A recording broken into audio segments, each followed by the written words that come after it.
Let's go to Los Angeles and speak to Haytham Faraj, a lawyer and a retired U.S. Marine Corps officer. Haytham, always good to see you. Can I ask you first of all a general question?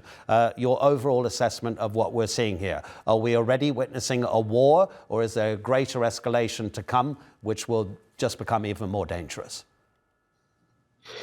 I don't think you can characterize this. First, thank you for having me, and good to be with you. I don't think you can characterize this as anything but a war. You're not going to see any ground offensives. The geographic distances are too great. But this is a war in every sense of the word. Israel declared war when it attacked Iran without provocation, and Iran is now responding. The Iranians have shown themselves to be very shrewd, however, in their responses and in containing escalation. It's yet to be seen where this goes, but I think this is definitely a war. Do you see a great imbalance in the capabilities, the military capabilities of the two sides?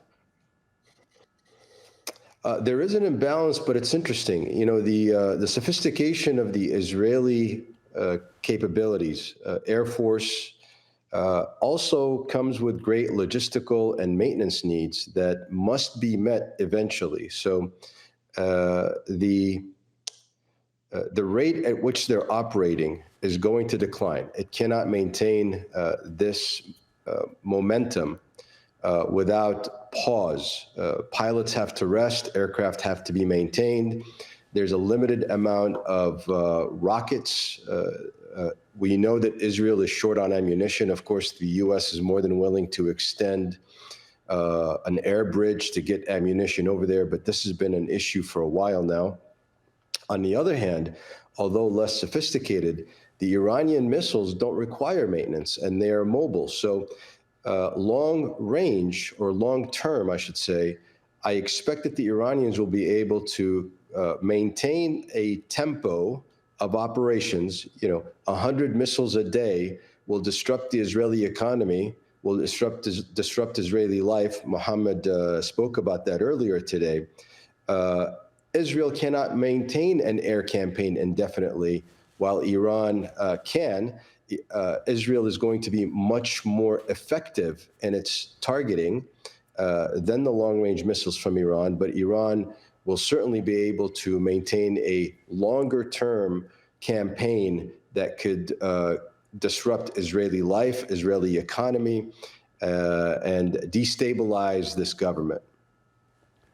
How important is the detail about where these missiles from Iran's side are launched from? Because clearly the Israelis have these jets that are in the air. But if Iran at the moment is only launching from the ground, these ranges that these different missiles have, they may not all, of course, be able to reach Israel. So would it then become important for Israel, for Iran to use its navy or to get fighter jets in the air? I don't know that it makes sense for Iran to get fighter jets in the air to attack Israel. The distance is too great. They have to be refueled, and that is a vulnerability for the Iranians. Putting a refueler up in the air means that it can be targeted and brought down. The aircraft, the Iranian aircraft, are better used as a layer of air defense. So you have the anti-air missiles on the ground, and then you have the jets in the air that would disrupt any attempt by the Israelis to conduct an effective air campaign. Keep in mind, for a pilot to fire, to fix on a target and fire, he can't be maneuvering, or he or she can't be maneuvering to escape another aircraft. And so that could be very disruptive for the Israelis. As far as the missiles from the ground, look, I don't know all the capabilities of the Iranians. This is what we know. We know a little bit about it, but they're mobile, and they can move. And once they set in a specific location, they can reestablish their coordinates and fire without disruption.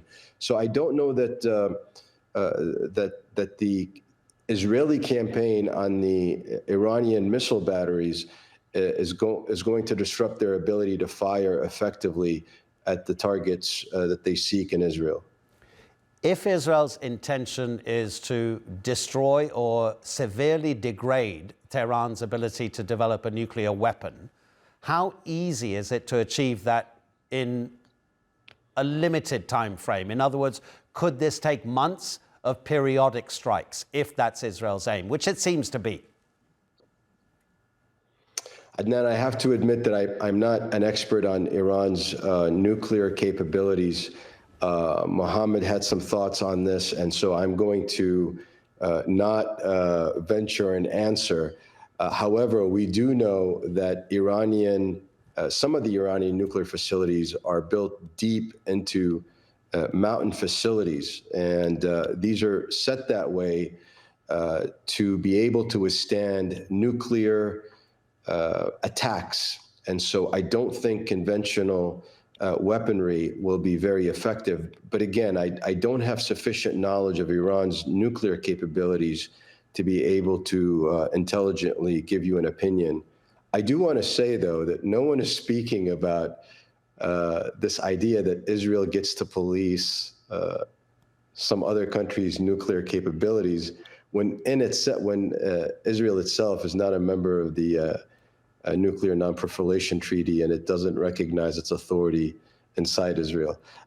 I wish people would start talking about that. We need to be on social media for that, Haytham. A lot of people around the world are saying this is complete hypocrisy because Israel has nuclear weapons. Even secret American documents that have been leaked have now admitted that. And so there does seem to be that kind of how are you able to have it and while another country is not. But just understanding how nuclear facilities are built into mountains and are underground, that also helps explain. Thank you so much, Haytham. Really instructive to have you on. Really appreciate it. Thank you for having me. All right.